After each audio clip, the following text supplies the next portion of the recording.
أنزل فتنة واحد خلف لمن مفتي في الدين. هذه هاروت وماروت يعلمون الناس، لكن يقولون لهم لا تكفر. يعلمون الناس السحر وما أنزل على الملكين ببابل هاروت وماروت وما يعلمان من أحد، يعني هاروت وماروت، حتى يقول إنما نحن فتنة فلا تكفر، يحذرونهم من الكفر. نعم، هذا دليل على من يتعلمون منهما ما يفرقون به بين المرء والزوج. وهذا دليل على ماذا؟ دليل على أن السحر حق. السحر حق، يعني واقع وأنه علم، ولكنه ليس من العلوم المحترمة ولا من العلوم المكرمة ولا من العلوم النافعة، علم الله. فهذا السحر ليس بوحي وليس بإلهام، وإنما يأتي بالتعلم. من أين؟ عن طريق الشياطين. الشياطين تعلمونه لأولياء، يعلمونه لأولياء فيتعلمون منهما ما يفرقون به بين المرء وزوجه. السحر له أنواع كثيرة، منها سحر التكييف، أن يلبس على الإنسان أمره فيرى غير الحقيقة، يعمى على بصره. وهذا ما حدث مع سحرة فرعون. الله سبحانه وتعالى قال: سحروا أعين الناس واسترهبوهم وجابوا بسحر عظيم. سحروا على أعين الناس، أوهموهم، لكنهم ما غيروا حقيقة الأشياء. حبالهم وعصيهم عندما استحالت إلى حيات وأفاعي لم يكن هذا حقيقة، هي حبال وعصي، لكنهم سحروا أعين الناس، خيلوا لأعين الناس أن هذه حيات وأفاعي حقيقية. فالله سبحانه وتعالى يقول هنا: يتعلمون منهما ما يفرقون به بين المرء والزوج. وهذا التحقيق.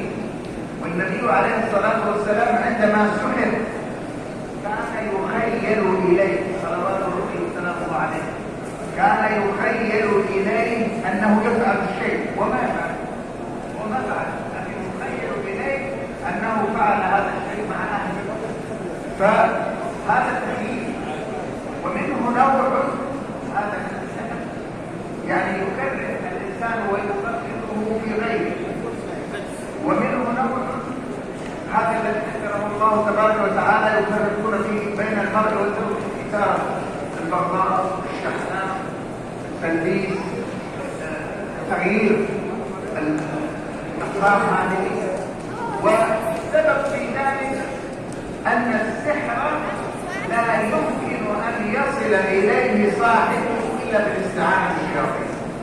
هذه لا بد أن تحفظ.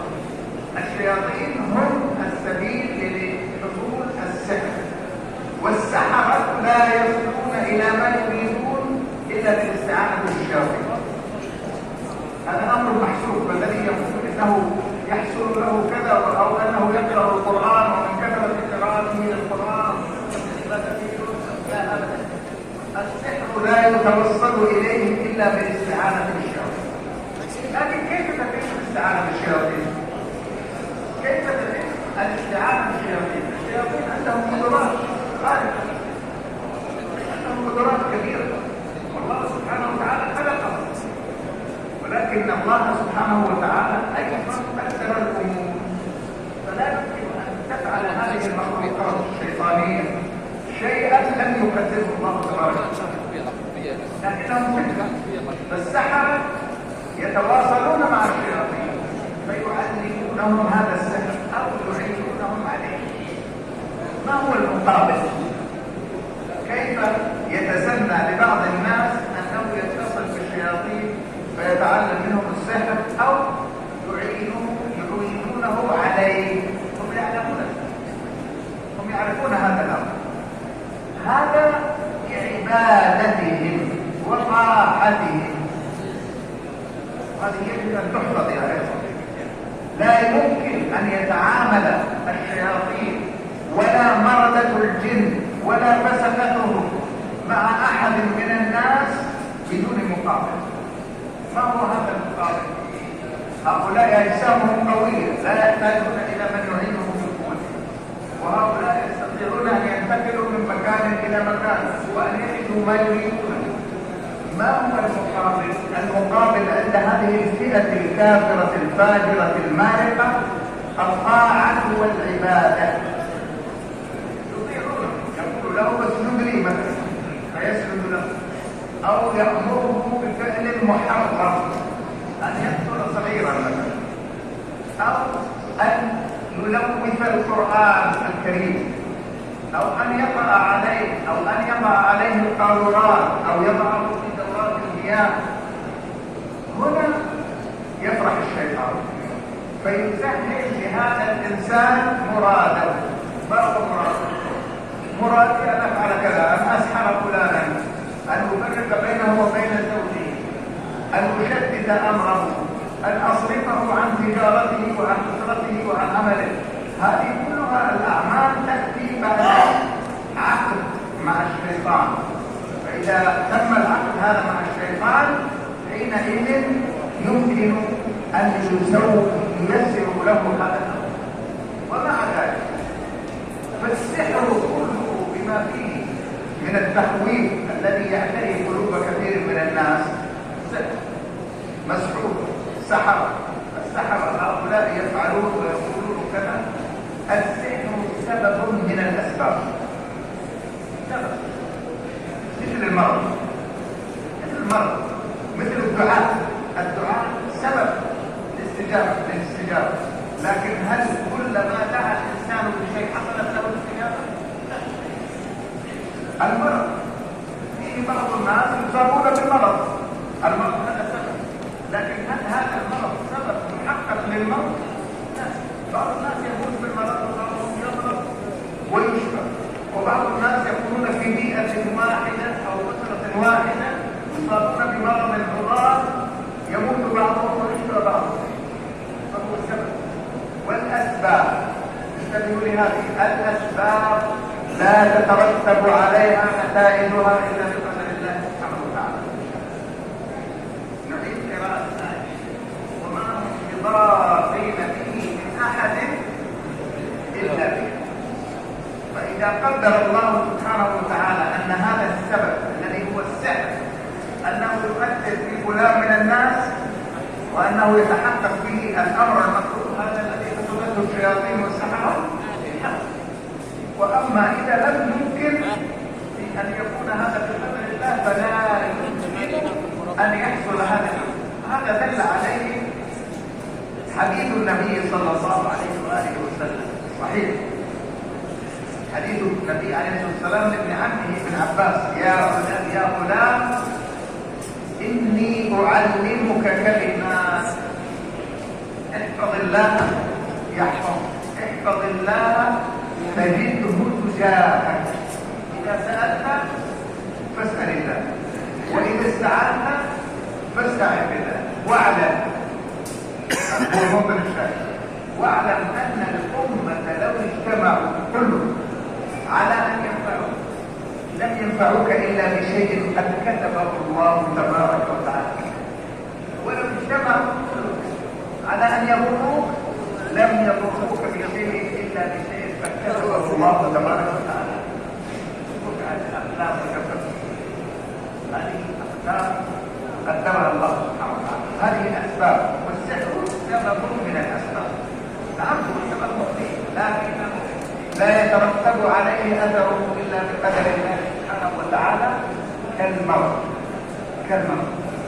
وهذه الأسحار كما قلنا نؤكد مرة أخرى أنها لا تحصل ولا تتعلم إلا عن طريق الشياطين، والشياطين وهؤلاء والجن لا يفعلون ذلك مجانا، إنما بمقابل أن يذبح لهم، أن يعبدوا، أن يسجد لهم، أن يصابوا، أن يأمروا هؤلاء طالب السحر أن يفعلوا فعلا من الأفعال المنكرة، أن يقتلوا صبيا أو أن يقرأوا يلوثوا القرآن أو أن يقرأوا النجس أو كذا، هذه الأفعال يفرح بها الشياطين فيكون لمطالب. لماذا لم تدخل هذه الأفعال التي تكون من السحر؟ وما ذكر هنا في هذه الآية إلا التفريق بين الزوجين. ما ذكر هنا إلا التفريق بين الزوجين، قالوا يتعلمون منهما ماذا؟ ما يفرقون به بين المرء والزوجين. وهذا يدل على خطورة هذا الأمر، خطورة هذا الأمر. الحياة الزوجية أرادها الله سبحانه وتعالى أن تكون هي الحياة النابضة، هي الحياة التي تقوم عليها الدنيا. الخلية الأولى الرجل وزوجه منهما يوجد الأولاد، ومن الأولاد يوجد الأحفاد، ومن الأحفاد تنتشر الحياة. عمارة الأرض في هذا. فهؤلاء يفرقون بين المرء وزوجه، يتعلمون منهما ما يفرقون به بين المرء والزوج. جاء في الحديث الصحيح ان الشيطان لا يضع عرشه على الماء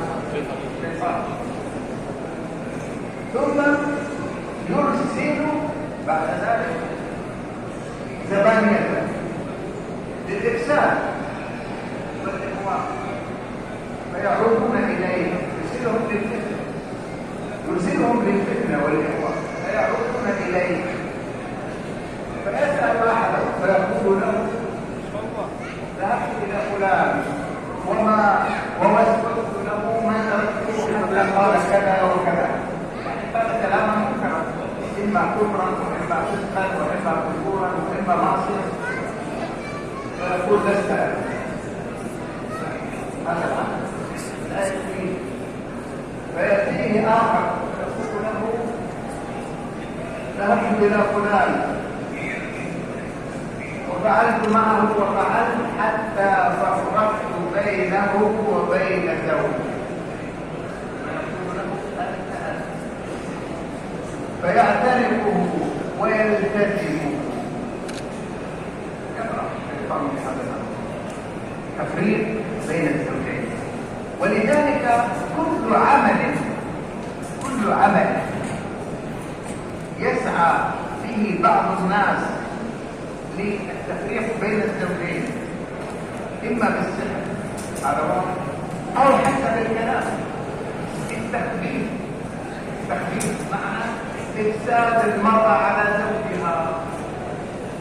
يقول لها لماذا تزوج من فلان هذا؟ قال فلان لا يصلح لك، أنت جميلة ورأس سليمة، أو أنت من أسرة غنية ومحترمة أو أسرة معروفة في البلد، هذا أسرة لا تعرف، أو كذا وكذا، وهذا فيه كذا وهذا ينقذه كذا، ويظلون حتى يخبئوها، حتى يفسدوها، يوقعون في بالها أنها لا تريد هذا الزوج، لا تطلب الطلاق منه، أنها تطلب الانفصال. هذا من الإفساد، وهو شبيه بعمل الشياطين وعمل السحرة في الإفساد. فلا بد إذن من المحافظة على هذه البيئة، على هذه الهيئة الاجتماعية الصغيرة، وهي الحياة الزوجية. الحياة الزوجية هذه يجب أن تكون مقدسة، أن تكون محترمة، أن يسعى إلى بقائها واستدامتها. ولذلك كان من مقاصد الشريعة الزواج الاستدامة. لا يصلح الزواج مؤقتا، تزوج ليلة ويقول أنا الآن سآتي إلى هذه البلدة وأجلس فيها أسبوع أتزوج أسبوع وبعد ذلك ما يصلح ذلك. لا بد من قصد الاستدامة، أن هذا الزواج مقصود منه الاستدامة، لأن هذه الاستدامة هي التي تتحقق فيها المقاصد الشرعية، وجود الأولاد، وجود الأحفاد، وجود العلاقة والروابط بين أهل الزوج وأهل الزوجة وهكذا. فلذلك الله سبحانه وتعالى هنا قال خص هذا الأمر من بين الأمور التي يمكن أن يؤثر فيها السحر، وهي قضية التفريق بين الزوجين. قال فيتعلمون منهما ما يفرقون به بين المرء والزوج.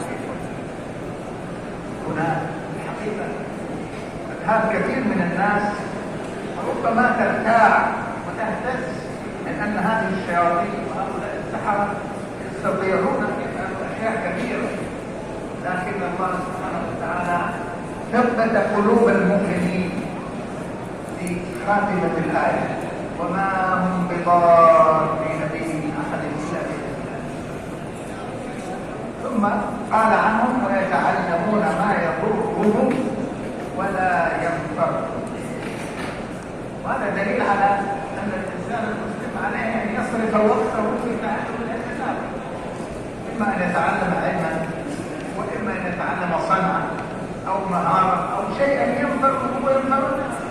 لكن أما هذه الأشياء التي تصرف فيها الأوقات ويخالف فيها أمر الله ويقع الإنسان فيها فيما يغضب الله من الأمور التي تقوده إلى دخول جهنم إن لم يتب، هذه لا فائدة فيها. فالله سبحانه وتعالى قال: يتعلمون ما يضرهم في الدنيا والآخرة. كيف يضرهم في الدنيا؟ في الدنيا أنه يقطعهم عن طاعة الله، يضلون عبدا للشياطين وأتباعه. وفي الآخرة وهذا يحدث عنهم التوحيد، وفي الآخرة عذابهم عند الله يعلمون ما يضرهم ولا ينفعهم. ثم قال تبارك وتعالى: ولقد علموا جميعا لمن اشتراه، يعني السحر، من تعلمه، من طلبه، ما له في الآخرة من خلاق. هذا الذي يتعلم السحر ويتعاطاه ويذهب إلى السحرة، هذا ليس له خلاق في الدنيا ولا في الآخرة، مصيره إلى جهنم إن لم يتب. ولذلك النبي عليه الصلاة والسلام حذر من الذهاب إلى هؤلاء السحرة العرافين. من أتى عرافا، العراف من هو؟ هذا مشعوذ، يعني ما وصل إلى درجة كبيرة من السحر والتمكن، لكنه يدعي معرفة علم الغيب. يقول له: أنت حصل لك كذا وأنت فعل، سيحصل لك كذا وأنت وهكذا. يمخلق بها على دخول ضعاف الإيمان. قال: من أتى عرافا وصدقه في بعض الروايات فقد كفر بما أنزل على محمد. وفي رواية: من أتى عرافا وصدقه لم تقبل له صلاة 40 يوما. أمر خطير جدا. كيف تقوم سوق هؤلاء العرافين والسحرة والمشعوذين عندما يتردد عليهم الناس، عندما يأتون الزبائن يأتون إليهم يسألونهم يطلبون منهم هذه الطلبات، تروح سوقهم ويقومون يعملون ويقدمون الناس ويأخذون أموالهم بالباطل. فيه كثير من هؤلاء المشعوذين يمخرقون على الناس، يقولون عندنا قدرة أننا نفك عقدة البنت التي لم تتزوج، يعني البنت التي قال أصبحت عانسة ما جاء أحد يشتغل، يعني كان في شيء معقول. نحن نحل هذه العقدة، نيسر زواج هذه البنت. من الذي يقدر الزواج وعدم الزواج؟ من الذي يقدر الإنجاب وعدم الإنجاب؟ من الذي يقدر الحياة والموت؟ هو الله. هؤلاء الذين يمخرقون على هذه العقول الضعيفة يقول: نحن نفعل كذا، نيسر لك أمر الوظيفة، نيسر لك أمر الزواج، نفعل لك كذا وكذا في تجارة.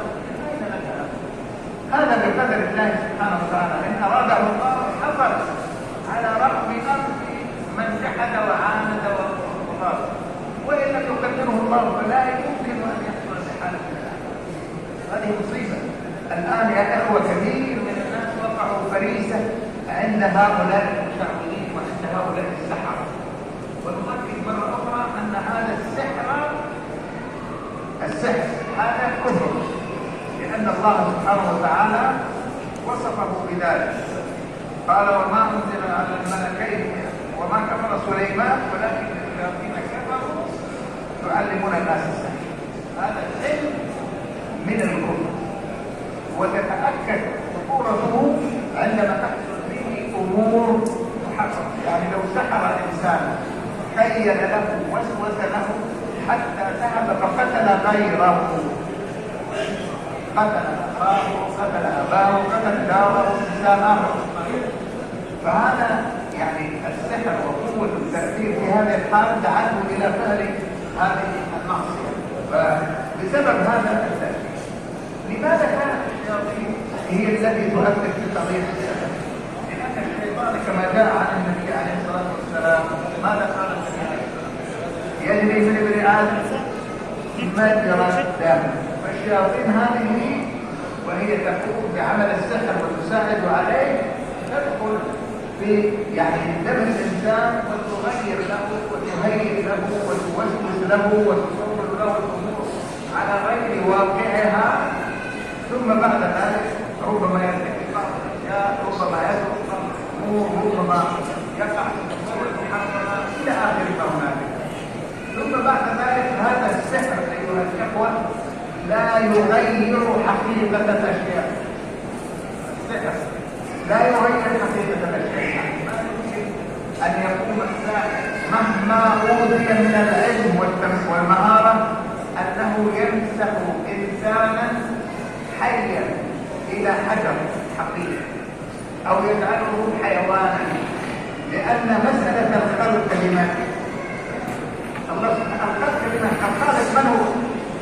الله سبحانه وتعالى هو الخالق والذي خلقه، خالق كل شيء